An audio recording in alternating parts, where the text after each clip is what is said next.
Bienvenue sur Marco Makolo TV. Je vous salue de partout où vous allez me suivre, dans vos maisons, dans vos voitures, dans vos bureaux. Je vous souhaite la bienvenue dans cette émission, dans ces nouveaux numéros où nous sommes en train de parler dans la grande thématique, le parcours du disciple, de la nouvelle naissance jusqu'à la maturité spirituelle. Et nous aurons le plaisir et même les privilèges de vous partager dans ces premiers numéros de cette grande thématique, le parcours du disciple, de la nouvelle naissance jusqu'à la maturité spirituelle.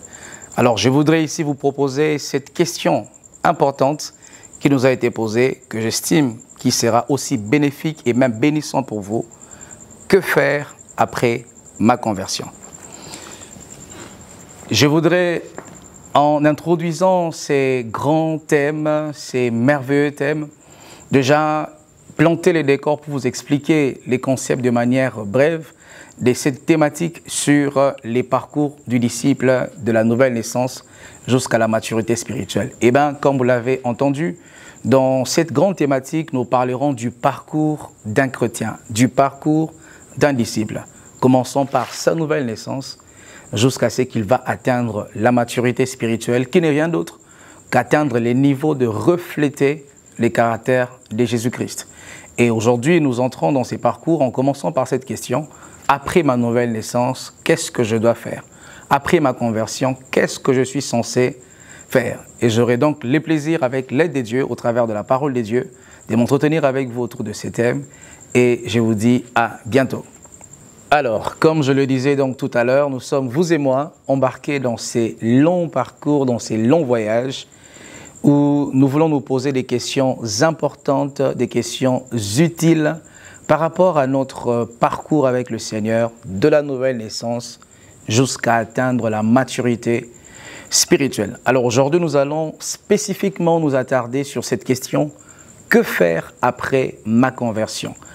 Je ne sais pas si vous vous êtes déjà posé cette question, mais je pense en bon chrétien, quand nous prenons un engagement à suivre le Seigneur Jésus-Christ, parce que nous engageons toute notre vie, je veux dire, nous engageons les restes de notre vie. Et il est important qu'on se pose cette question, après que j'ai pris cette décision de naître de nouveau, de donner ma vie à Dieu, d'appartenir à Jésus-Christ, qu'est-ce que je dois faire? Qu'est-ce qui vient après? Quand je finis l'école, qu'est-ce qui vient après? Quand je me marie, qu'est-ce qui vient après? Si pour les décisions, des choses qui toucheront que cette vie éphémère, on se pose des questions de ce qui viendra après, je pense qu'il est nécessaire qu'on se pose également la question, après ma conversion, qu'est-ce que je dois faire? Alors, je voulais vous emmener dans une immersion dans les Écritures en parlant d'un personnage que j'aime beaucoup, il s'appelle Paul. Actes chapitre 9. La Bible dit, cependant, Saul respirant encore la menace et les meurtres contre les disciples de Jésus, Paul s'est rendu chez le souverain sacrificateur et lui demanda des lettres pour les synagogues de Damas, afin que s'il trouva des partisans de la nouvelle doctrine, donc des chrétiens, hommes ou femmes, et il les amena liés à Jérusalem. Écoutez maintenant, là où la partie intéressante commence, comme il était en chemin et qu'il la portait et qu'il l'approchait de Damas, tout à coup une lumière venant du ciel resplendit autour de lui, il tomba par terre et il entendit une voix qui lui disait « Saul, Saul, pourquoi me persécutes-tu » Déjà en ce moment ici, l'apôtre Paul est en train de vivre les premiers instants de sa conversion, où il est en train de faire une rencontre avec le Seigneur Jésus-Christ. Et là, nous continuerons notre lecture pour nous rapprocher davantage sur cette grande question, que faire après ma conversion? Et Paul répondit, « Qui es-tu, Seigneur ?» Le Seigneur dit, « Je suis Jésus que tu persécutes. Il te serait dur de réjamber contre les aiguillons. » Tremblant et saisi de froid, il dit, « Seigneur, que veux-tu que je fasse ?» Le Seigneur lui dit, « Lève-toi, entre dans la ville et on te dira ce que tu dois faire. » Alors, vous remarquerez avec moi, ici dans cette conversation, nous voyons d'une part le Seigneur Jésus et de l'autre côté, nous voyons Paul, le frère Paul, l'apôtre Paul, la sœur Paul, Pauline si vous voulez, un peu qui nous représente, toi et moi, et qui, dans un certain niveau de notre vie, nous nous sommes retrouvés dans cette situation. C'est vrai que les épisodes ne se répétaient pas exactement détail après détail comme la vie de Paul, mais chacun de nous, nous nous sommes déjà rendus sur ces lieux, sur cette route de Damas, où nous faisons vraiment face à Dieu, à notre Créateur. Mais vous allez voir, l'apôtre Paul ici, il pose une question à Jésus. Il lui dit, « Que veux-tu que je fasse ?» C'est cela, chers amis, la question que nous devons poser à Dieu. Lorsque nous venons vers Dieu, lorsque nous voulons nous convertir, ou je vais le dire autrement, lorsque nous nous convertissons, les premiers pas de notre foi, on ne doit pas poser à Dieu des questions du style « Qu'est-ce que tu vas me donner? Quelle est ma mission ?» On pose des questions à Dieu. « Toi, qu'est-ce que tu veux que je fasse ?» Pas « Qu'est-ce que toi, tu vas faire pour moi ?» On demande, on dit à Dieu « Mais voilà, tu m'as mis à terre, tu m'as fait tomber de mon cheval et on a fait les bras de fer, tu as été les gagnants, les victorieux. » Alors j'ai compris tout de suite que je ne peux plus combattre avec toi. Mais non, qu'est-ce que tu veux que je fasse? Et quand nous posons des bonnes questions, nous aurons toujours des bonnes réponses. Et ici, Jésus, il parle à l'apôtre Paul en lui disant, va dans la ville, entre dans la ville, et là, on te dira ce que tu dois faire. Encore un élément très intéressant. Ici, Jésus est en train de dire à Paul de manière, il lui donne des grandes lignes, comme Dieu en est le spécialiste. Dieu ne donne pas les détails, c'est rare qu'il le fasse, mais souvent dans les grandes missions, il donnera toujours les grandes lignes. Il dit à Paul, va dans la ville et on te dira ce que tu dois faire. Mais encore ici, Jésus, on l'a, c'est qui? On sait qui? Alors, je me suis longtemps posé cette question et j'ai compris que lorsque nous nous convertissons, le Seigneur nous injecte dans une famille. Le Seigneur nous injecte dans une famille spirituelle, dans une communauté des croyants. C'est comme ça, Jésus-Christ explicitement était en train de dire à Saul de Tarse ou Paul que va dans la ville et on te dira ce que tu es censé faire. Que faire après ma conversion? Eh bien, la première réponse, va dans la ville. Tu as besoin d'une famille spirituelle, tu as besoin d'une église, tu as besoin d'un berger qui va te guider en tant que brebis pour te conduire vers les eaux paisibles, vers le vert pâturage. Et c'est cela, donc, la première chose. Mais ici, je vais quand même essayer de nous proposer 5 ou 6 questions qui nous permettront d'être un peu plus suivis dans notre manière d'aborder ces thèmes sur « Après ma conversion, qu'est-ce que je suis censé faire ?» Voici la première question. Qu'est-ce que naître de nouveau veut dire? Ça signifie quoi? Et comment la nouvelle naissance change notre vie? Déjà, la nouvelle naissance, c'est naître de nouveau. La nouvelle naissance, c'est naître en Dieu. Parce qu'il existe 2 mondes, les mondes physiques dans lesquels vous et moi nous nous retrouvons, où nous avons ces tablettes, ces lumières, ces fauteuils. Ce n'est pas un monde imaginaire, ce n'est pas un monde spirituel, c'est un monde physique, palpable. Et dans ce monde, nous sommes entrés dans ce monde par une naissance physique. Et si dans le monde physique, il y a des naissances physiques, aussi dans le monde spirituel, il y a des naissances spirituelles.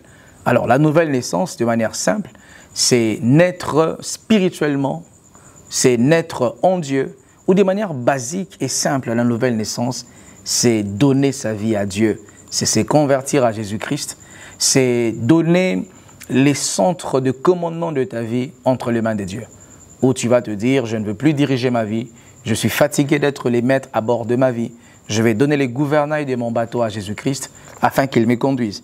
Mais cette nouvelle naissance maintenant, comment elle change notre vie? Premièrement, la nouvelle naissance change notre vie, et je parle ici de la vie physique bien évidemment, change notre vie physique parce qu'en se convertissant à Jésus-Christ, nous nous replaçons sur l'orbite de notre destinée. Parce que c'est quand tu t'es converti que tu commences à exister dans le plan parfait de Dieu. Le Seigneur, Dieu, a les plans pour chaque individu. Aucun être humain sur la terre vient vide. Tous les hommes sur cette terre ont une mission. Mais leur mission commence à entrer en vigueur lorsque les hommes se tournent vers Dieu. Et je vais même ouvrir une petite parenthèse. Lorsque l'homme a été créé, l'homme avait chuté. Et quand l'homme avait chuté, l'homme avait perdu son côté privilégié qu'il avait auprès de Dieu. Et ça fait que les plans parfaits de Dieu avaient été modifiés pour l'homme Et pour que l'homme retrouve ses plans parfaits, il a besoin de se reconnecter à Dieu. Et justement, c'est l'importance de la nouvelle naissance. C'est quand l'homme s'est converti que l'homme se reconnecte à nouveau à Dieu. Or, quand l'homme est reconnecté, donc les plans de Dieu aussi est reconnecté à la vie de l'homme.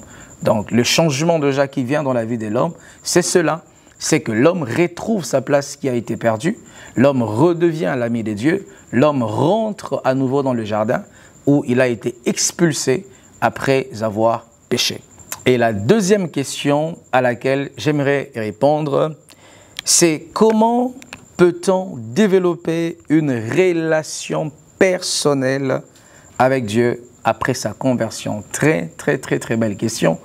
Je me rappelle quand je me suis converti il y a aujourd'hui près d'une vingtaine d'années, c'était des questions comme ça que j'ai posées à mon pasteur. J'avais des questions qui semblaient être banales, basiques, mais aujourd'hui, ces questions nous ont donné des très bonnes bases dans la foi.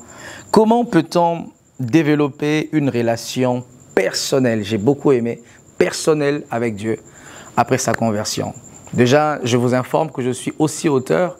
J'ai écrit un livre à ce sujet, Connaître Dieu personnellement, que vous trouverez sur Amazon, vous trouverez dans le lien dans cette vidéo, partout où vous êtes dans le monde. Je vous recommande de vous procurer ces livres. Alors, la Bible nous parle de la première vague des conversions de tous les âges, de toute l'histoire de la vie chrétienne. Ça se trouve, cette histoire, dans les livres des Actes des Apôtres, chapitre 2. Les Écritures nous enseignent qu'un jour après la Pentecôte, il y a eu une grande moisson d'âmes. L'apôtre Paul s'est tenu, il a prêché et il y a eu 3000 âmes qui se sont converties. Mais les plus importants, justement, c'est ce qui rentre dans le cas de cette question. C'était d'une part, il y avait une conversion, il y avait une nouvelle naissance ou des nouvelles naissances. Mais de l'autre part, il y a une gestion, justement, de ces âmes qui sont venues vers Dieu. Vous vous rappelez, je vous ai dit tout à l'heure que la nouvelle naissance, c'est comme la naissance physique, mais celle-là, elle est spirituelle. Ouais, dans le monde physique dans lequel nous vivons, lorsqu'un enfant naît physiquement, l'enfant a une famille, l'enfant a une mère, a un père, peut-être trouve des frères et sœurs, mais l'enfant entre dans une famille. Et c'est dans ces cadres familiales que l'enfant parvient à développer une certaine croissance. C'est pareil aussi, je vous ai dit que Jésus-Christ a dit à Paul, il faudrait que Paul aille dans la ville et on allait lui dire ce qu'il était censé faire. Et donc, Paul, en naissant de nouveau, il était plus que nécessaire d'être tenu par un berger pour qu'il puisse grandir dans sa foi. Mais de manière énumérée, suivant Actes chapitre 2, comme je le disais tout à l'heure, la Bible dit, après la conversion de ces 3000 personnes, la Bible nous renseigne que ces personnes-là persévéraient dans les enseignements des apôtres, dans la communion fraternelle, dans la fraction de pain et dans la prière.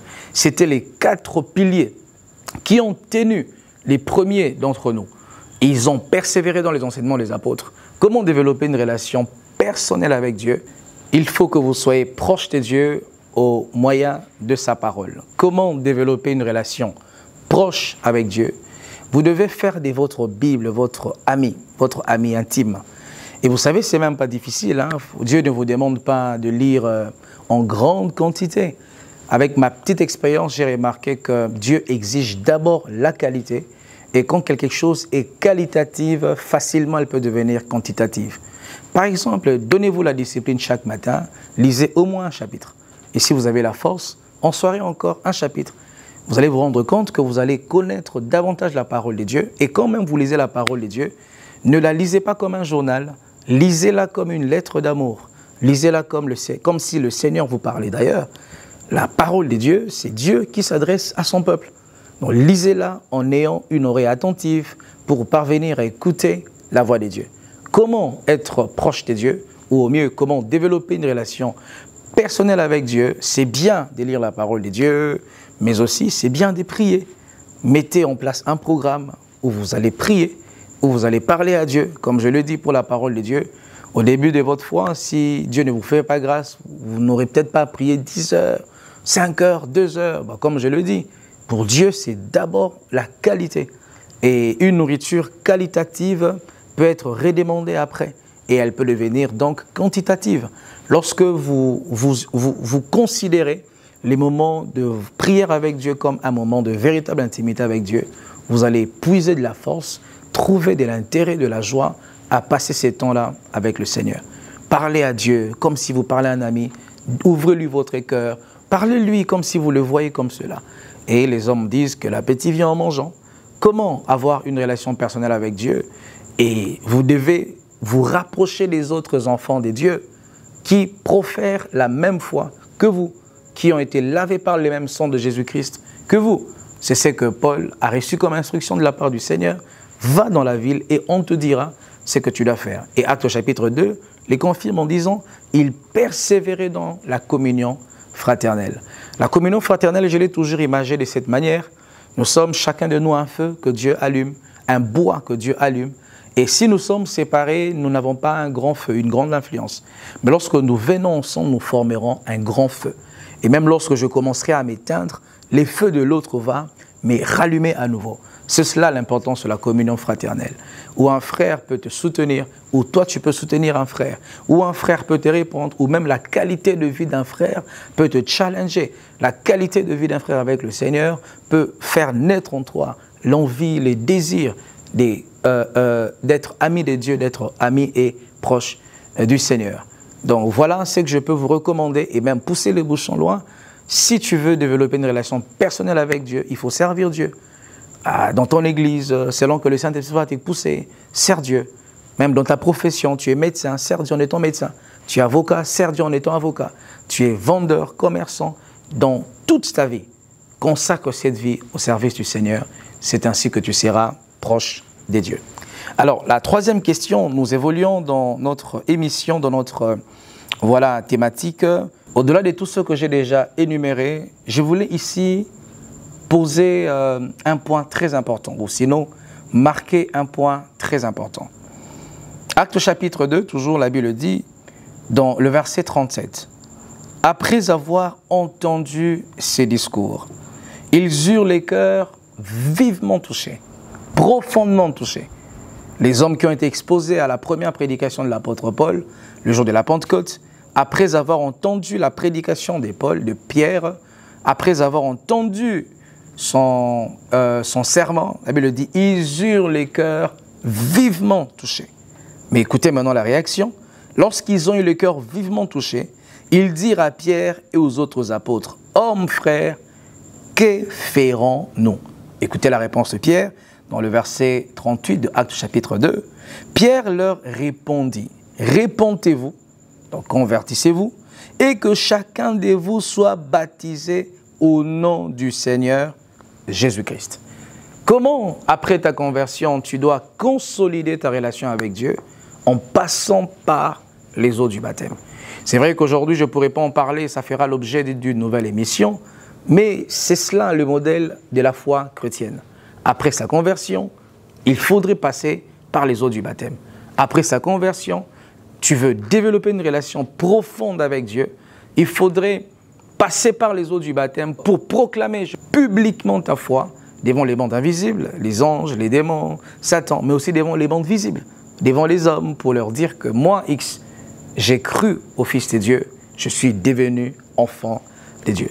Voici donc en quelques mots les quelques paroles que je pourrais avoir inspirées par le Saint-Esprit à partager avec vous, mes très chers bien-aimés, autour de ces grandes thématiques, les parcours du disciple, de la nouvelle naissance jusqu'à la maturité spirituelle, avec les sujets précis, après ma conversion, que faire? J'espère que cela vous a béni.